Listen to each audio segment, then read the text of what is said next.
المصري من أعرق وأقدم مهني الصيد البحري بإقليم طنطا.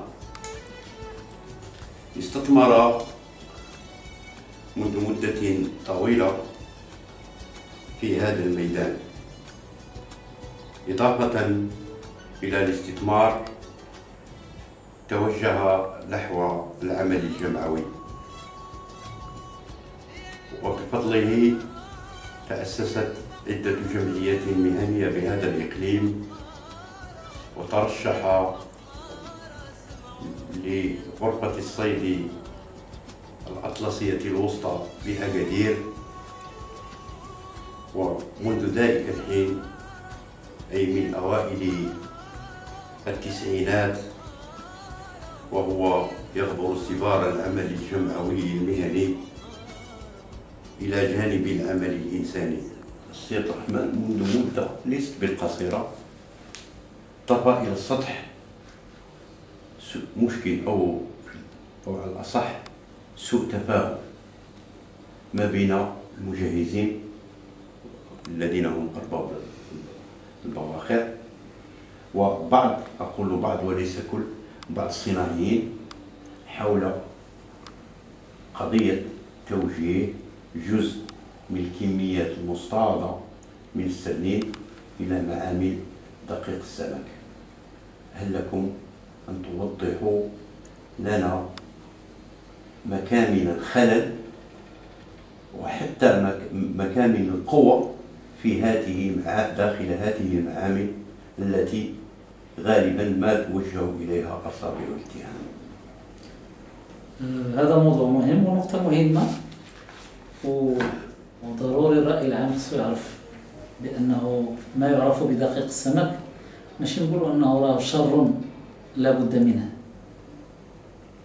لقاش الناس خصها كل حاجة عندها الدور ديالها، سواء في البيئة وسواء في الصناعة وسواء في بزاف ديال الحوايج.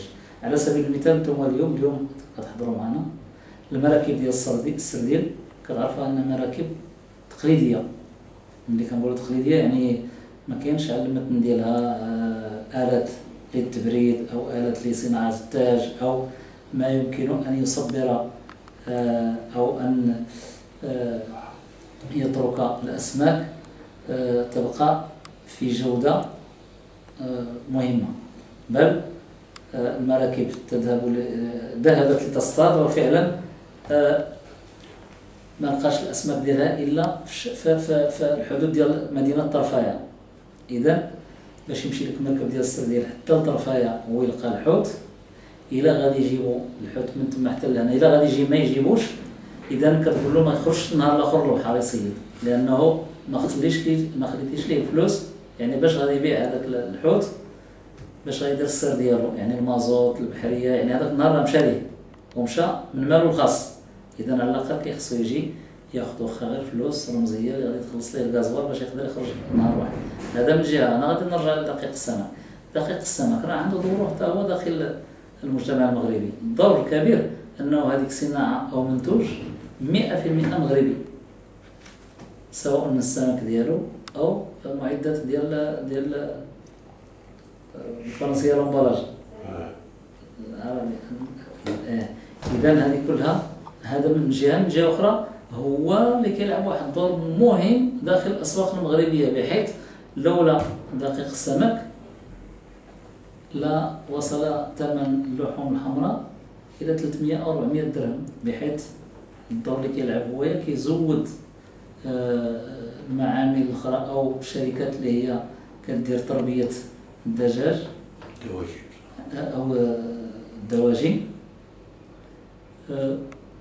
هما اللي كيزودوهم بهذيك المادة اللي هي ديال التربية ديال سميتو بثمن بسيط. إذا هنا باش تيبقى اللحوم البيضاء الثمن ديالها رخيص بزاف، وكيلتجئ لها الطبقات الضعيفة أو المتوسطة، بل بعض الأحيان حتى الطبقات اللي هي سميتها في الأفراح وفي المناسبات تلتجأ لها الدواجن اللي كنقولوا. بجانب دقيق السمك هناك معامل صبر السمك، ونحن قد ألفنا أن نسمع بأن تحويل السردين أو تأليبه يعطي قيمة مضافة، إلا أنه حسب آخر المعطيات فإن المنتوج الذي نبيعه ليس 100% مغربي.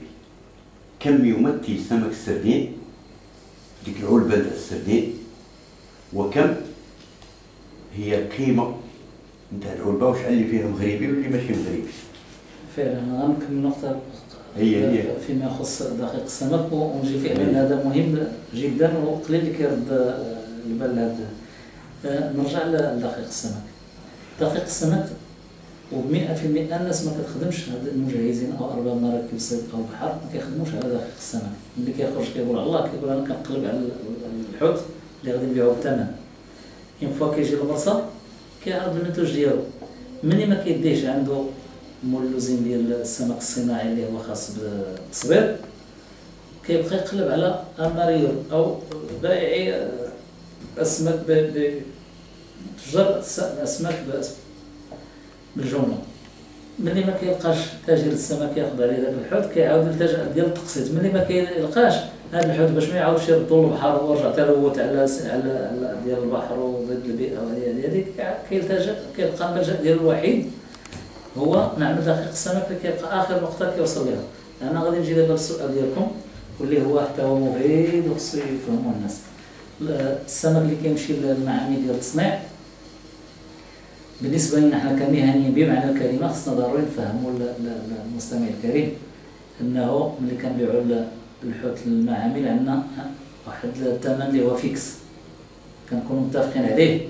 علاش؟ لانه هذاك اللوزين ديال التصبير كيلعب واحد الدور، كيخدم واحد الطبقات عامله اللي هي كبيره، وداك الشيء خصنا ما نعليوش عليه باش نساهموا في الخلاص ديال هذوك الناس وفي المسائل ديالهم الاجتماعيه. ولكن غادي نرجعوا للقيمه الحقيقيه ديال هذاك الحوت.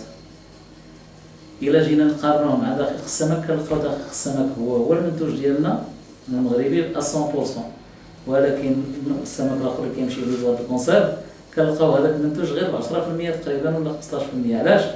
لانه ملي كنبغوا نبيعوا الحوت اللوزين ديال الكونسيرف كنلقاو هذاك اللوزين ديال الكونسيرف اوروبا ما شراتش عنده السمك ديالنا حتى باعت ليه لابوات اقل، ديك الرخيصه فيهم كدير درهم و30 فرنك لابوات اللي هي من صنع اوروبي.